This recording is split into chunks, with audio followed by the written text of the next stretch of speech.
Welcome. You're on the Fringe Show. I'm your host, Tatiana Zalan, and I go live every Friday at 2 p.m. Dubai time. The Fringe helps you to navigate the rapidly changing world and improve the odds of your success. Here we discuss technologies, startups, and mental models of successful people so that you too can take advantage of the opportunities in the new digital world. Today is episode number 42, and I decided to talk about the artist and AI, how this relationship evolves. So the artist on one hand, something very creative as a process, and on the other hand, technology, artificial intelligence. And the trigger for the show was a recent announcement by Refik Anadol, who is a Turkish-American digital media artist who sold his work as an NFT at Christie's for almost $1.4 million. He works in the style of generative art, and that particular piece was Casa Batlló, Living Architecture. It's a very famous building in Barcelona, art, and then into an NFT. I won't really be talking about generative art today. It's a really large, very interesting topic. Maybe it's worthy of a separate episode, if you will, on the Fringe Show. But what we see that new technologies, and particularly AI, have penetrated not only traditional technical professional spheres, if you will, but also the artistic world, changing the nature of the creative process. We're now reaching the time when a computer can become not only a tool to aid a human creator, but really a separate creative entity. And this is exactly what I would like to explore. Can AI be an artist? And if so, what is an artist? Or is their eye simply a tool, like a paintbrush? Is it some sort of collaboration between an artist and machine that explore new digital forms? By the way, AI's creative capabilities aren't limited to artwork itself. People are building all sorts of intelligent systems that can write poems and songs and story plots, and probably even some other creative jobs as well. So what I would like to explore in this episode is something around the pioneers of computer art. Also, what are the AI techniques and technologies that are helping artists right now? As I said, I won't touch upon things like generative art, but there are other tools as well. What is the most significant art? Hopefully, I will be able to show you a couple of pictures that have attracted a lot of attention, paintings, but also NFTs. How can we understand the relationship between the artist and AI? And that brings us to an even broader topic of what is creativity and what is a human being's creative intelligence, and how does this relate to artificial intelligence? And I'll start with Harold Cohen and Aaron. So who is Harold Cohen? It's typically what I see a lot of is that when we're discussing computer art, artificial intelligence art, then crypto art for that matter, we somehow tend to think that it's a new phenomenon, that it appeared quite recently, maybe in the 10s, around 5-6 years and 10 years ago, but it's not correct. Actually, there are people who were very early pioneers in computer art, in algorithmic art, and in generative art. And one of these pioneers was Harold Cohen and his computer system, Aaron.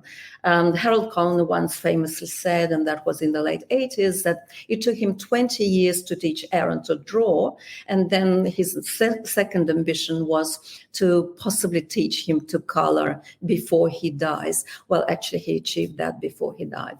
He was a very talented artist, an impressive engineer, a very important bridge between the two worlds. His work really defined the first generation of computer-generated art. His system, Aaron, is one of the longest running and continually maintained AR systems in history. It's a robotic system. It's been developed over many years, and it's literally you can pick up a paintbrush and with a robotic arm and paint on canvas on its own. That's what Aaron can do. Cohen and Aaron had a particular love for organic forms. They loved nature, gardens, flowers, and human bodies, and this is what you can see a lot of in his pictures. Aaron draws people in botanical garden, not just making a copy of an existing drawing, but really generating a lot of unique drawings on this theme if needed. Aaron has never seen a person or walked in a garden, in a botanical garden, but has been given knowledge about body postures and plants by means of rules. So it's sort of a rules-based system. Aaron's knowledge and the way Aaron uses knowledge is not like the knowledge that we humans use and have. Human knowledge is based on multitude of senses, on our experience in the world, and people experience in the world through their bodies, through their brains, through their reproductive systems, and of course computers don't really do that. But just like humans, Aaron's knowledge has been acquired cumulatively over many years. Once it understands the concept of a leaf cluster, for example, it can make use of that knowledge whenever it needs it. One of the main feature of any new artistic movement like Cubism or postmodernism, if you will, is that the artists who are part of this movement, and particularly one artist who is kind of the pioneer in this genre, they're rule breakers. They break the rules, they push the boundaries, and so on. Aaron cannot do that. It can't break the rules. It cannot imagine the possibility of drawing a human with one leg, for example, or other forms of abstraction. So Aaron's creativity in this sense is quite limited.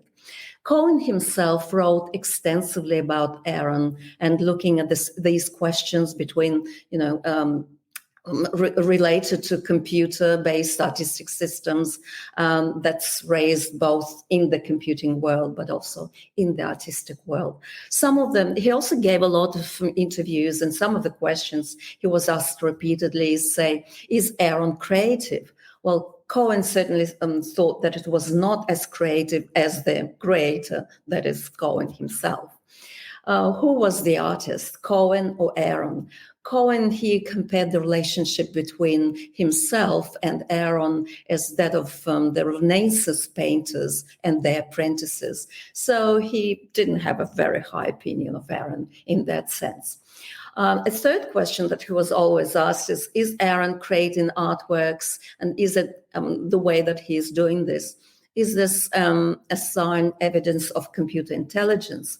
And on that particular question, Cohen was somewhat ambivalent. Aaron never worked to improve itself, so a sure sign of intelligence if you can improve as a human being what you do. Aaron didn't do that. And at the same time, Aaron did just like human artists, taking knowledge of forms and applying them to the creation process. Harold Cohen passed away in 2016. He lived a very long life. He died in his late 80s, and his career spanned well over 60 years. He exhibited work around the world in dozens of exhibitions, and his works are held in major museums like the Victoria and Albert Museum in London, a museum in Amsterdam, also the Tate Gallery, and the San Francisco Museum of Modern Art. So as you can see, Aaron's work was appreciated in some shape or form. And commenting on Aaron's passing, another legendary early computer artist, Frida Naki, said once, Harold was the lonesome rock of rule-based algorithmic art. Nobody in the world did anything in fine art as courageous, as daring, and as successful as he. His approach was unique in all its facets. His rich work stands out unparalleled. And now hopefully I will be able to show you one of the pictures that Aaron created and Cohen created with his help.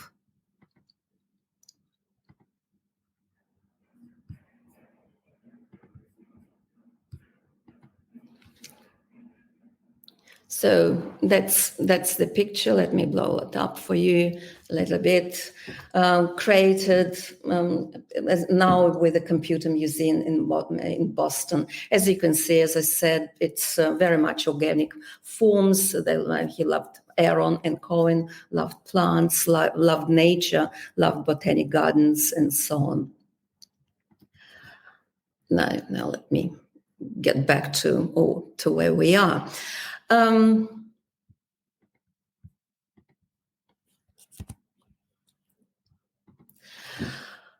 So that's Cohen, and that's his work, very early work in computing, in computer art.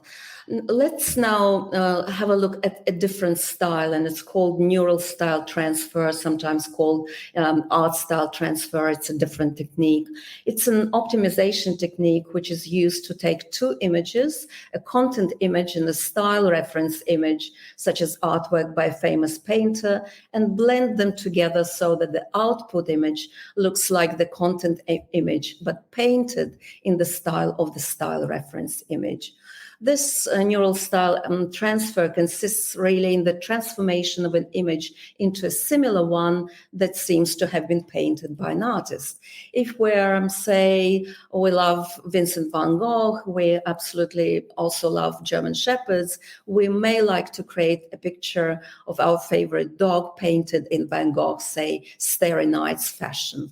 And the key technique that makes this neural style transfer possible is a convolutional neural network. CNN is another word for saying that. And the first algorithm was invented by Gaddis and his colleagues. That was in 2015. They base their approach on this unique ability of the convolutional networks to be able to extract features of different scales in different layers of the network. All neural networks, like deep learning networks, they try to imitate human brains with its multitude of connections and multitude of layers, multitude of neurons, and so on. So this is what the computer scientists do. And we know that deep layers of neural networks extract more general features. And in the case of CNN, the lower layers of the network extract very local features that may be edges and corners and colors. And in deeper layers, these edges and corners are combined together to represent global features. By global features, we mean features like shapes and faces, sometimes whole objects like computer keyboard, and so on. So that's an instance of deep learning in artificial intelligence. And many people think that neural style transfer is more of an impersonator, if you will, than a creator. Again, let me show you what I mean by saying neural image or neural style transfer. Sharing. Let me share here my screen again with you. Here, as you can see, there is content, which is an Eiffel Tower. We love Van Gogh style, that's Starry Night. And the recomposed image in itself is the Eiffel Tower, which is painted in the style of Van Gogh and Starry Night. This is another technique that a lot of artists are using as well.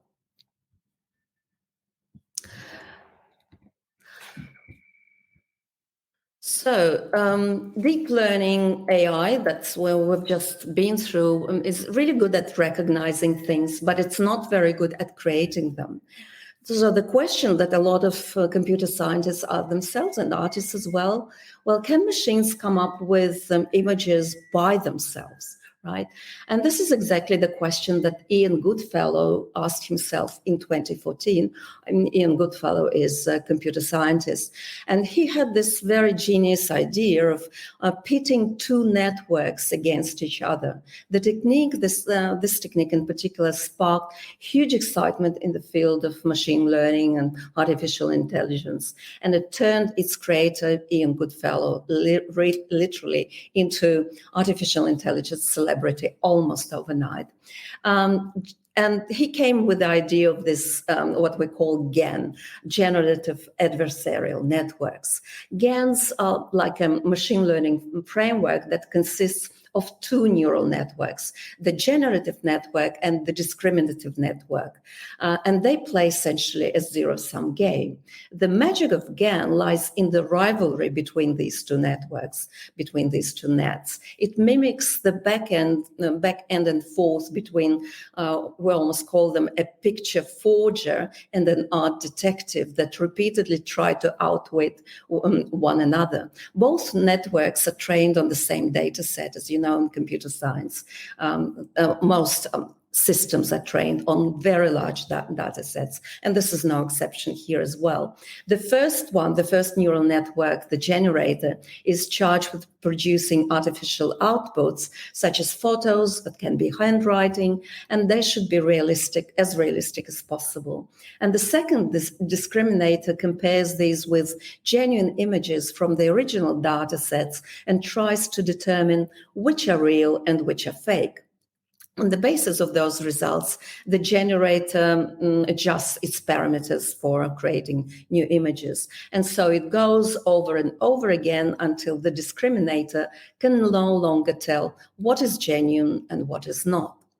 Over time, this process eventually generates new images that look like they belong in the initial data set. Essentially, it is a system that pits algorithms against each other in order to improve the quality of the results, the quality of the output.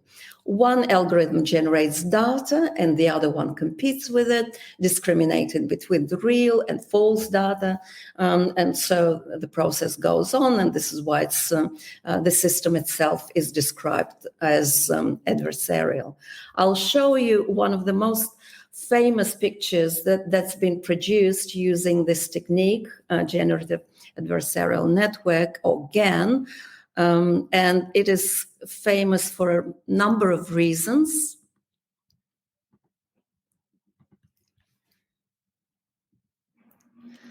So as you can see here, that's a portrait that's been done completely by AI using GAN. And here you can see a co-founder of the team of French entrepreneurs from a group which is called Obvious, and this group in particular produced this art. So what's the story behind this art? Let me tell you a little bit of the story here. That's a painting generated by artificial intelligence, and the interesting bit of it is it's sold at an auction for nearly $500,000. The painting itself is called Edmond de Bellamy from the La Famille de Bellamy. Bellamy is actually a tribute to Ian Goodfellow. Goodfellow can be translated as Bel-Ami from English into French, and that sold at Christie's, New York, for more than $400,000. Including fees, almost $500,000. Christie's by themselves were not particularly very optimistic about the price. They set the auction price, maybe they said that it will go for $7,000, $10,000. But interestingly enough, it went for a lot less. We still don't know the buyer. The buyer wanted to remain anonymous, and he bid or she bid by phone. This portrait was created, as I mentioned, by Obvious, which is a French art collective. It's marketed by Christie as the first AI-made painting sold at an auction. As we see, it's not really the first computer-aided painting, but it's probably one of the first that sold at Christie's, definitely. How did they create this art? They fed thousands of portraits into an algorithm, effectively teaching the machine portraiture techniques of the 18th century. The result was a series of 11 images, and one of them was Edmond de Bellamy and fictional family, the La Famille de Bellamy. Not everyone was happy with the sale. Some criticized the methods, Obvious use. They're saying that GAN is employed and has been used by artists for many years, and some of the artists who were using machine learning anyway said Edmond de Bellamy was like a connect the dots child's painting. And so there was a lot of controversy after this particular auction about what constitutes art and how can we appreciate art. So that really raised the fundamental question of whether the images produced by these networks can be called art at all. One way to do it is to conduct some kind of a test or visual test. In computer science, there is a test which is called Turing test after Alan Turing, which is really trying to discriminate whether a program and output has been created by a human or by a machine. And so they decided to do a similar test, similar visual Turing test for computer-generated art, if you will. And this experiment was run not in relation to Bellamy, but generally we do know that these experiments were done when mixed human-generated art and art from AI were presented to people at the same time. And they were mixed, so not very easy to understand what's what. And people were asked questions like, do you think this painting was produced by a machine or a human artist? And also some indirect questions were asked like, how inspiring do you find this work? And then they measured the differences between the responses in the human art and machine art. And what they found is very interesting. There was very little difference. And actually sometimes some people were more inspired by the art that was created by the machine. Can such a poll constitute proof that an algorithm is capable of producing indisputable work of art? Well, perhaps it can, if you define a work of art as an image that's produced by an intelligence with an aesthetic intent. But if you define art more broadly as an attempt to say something about the wider world, to express one's sensibilities, one's anxieties and feelings and emotions, then probably AI art must fall short, because no machine mind can give things that people urge and some people never will. Co-founders of the cooperative that created the painting said that for sure the machine did not want to put emotions into the picture. And in the research terms, the idea of a robot having an open world experience and using it to make something new, that's pure science fiction right now. And that also leaves an open question of ownership. Is it really the algorithm who created Edmond de Bellamy? Or is it the signature of and that's what the signature on the portraiture itself implies. You could also say that at this point, it is probably a collaboration between two artists, one human and one machine. And all these questions that have been raised by the auction, by this particular painting, raised really lots of questions in the field of computational creativity. And computational creativity is a new field in artificial intelligence that looks at creativity by machines. It has this basic understanding that a creative idea is a novel and valuable combination of known ideas. They say that nothing is arising from emptiness. Every creative work or creative idea is always embedded in the historical or cultural context. It is a fruit of the cultural intelligence and the lived experience. And they're saying that the new thoughts, so-called new thoughts that originating in the human mind are not completely new, because they have origins and seeds in representations that already exist in human mind. So in other words, all these physical laws and theorems and musical pieces can be generated very easily from a finite set of existing elements. And what that means is that creativity is an advanced form of problem solving. This is how they see it. And that involves memory, analogy, learning, reasoning, under constraints. And it is therefore possible to replicate this kind of problem solving by a lot of computers. And that leaves us with a number of unanswered or partially answered questions. And this is how I want to kind of finish this show, with three at least unanswered or partially answered questions that are interesting to me, and I invite you to think about them as well. The very first one is that, can there be art without emotional and social message? Can it be reduced to an advanced form of problem solving, as the field of computational creativity would say?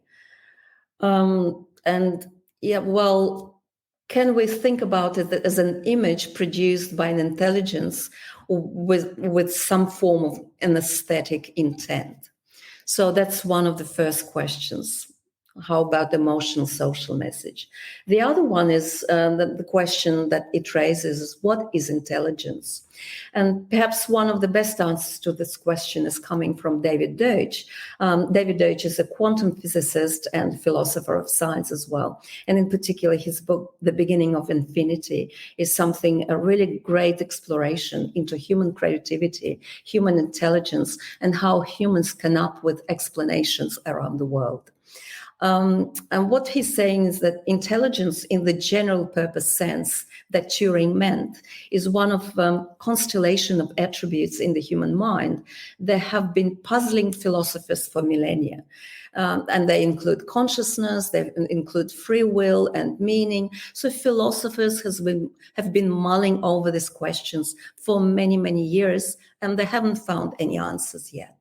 So at the present state of the field, a useful rule of thumb, at least for him, is if it or something can already be programmed, it has nothing to do with intelligence in Turing's sense.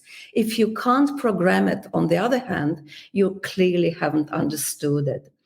And in his mind, the field of artificial intelligence, and particularly artificial general intelligence, which is the one that's very similar to how humans think, has made no progress because there's this unsolved philosophical problem at its heart.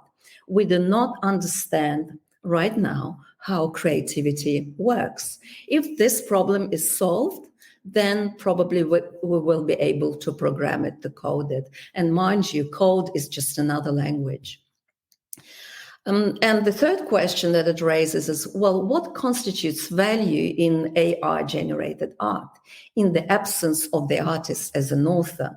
I have a show that explicitly focuses on what constitutes value in crypto art, in digital art. I come back to this topic many, many times. And it's very clear that in traditional art, in computer art, it's a lot about the artist himself or herself, about his fame, reputation, the story behind, the narrative that he or she would like to tell the world. And that's a very significant part of the value.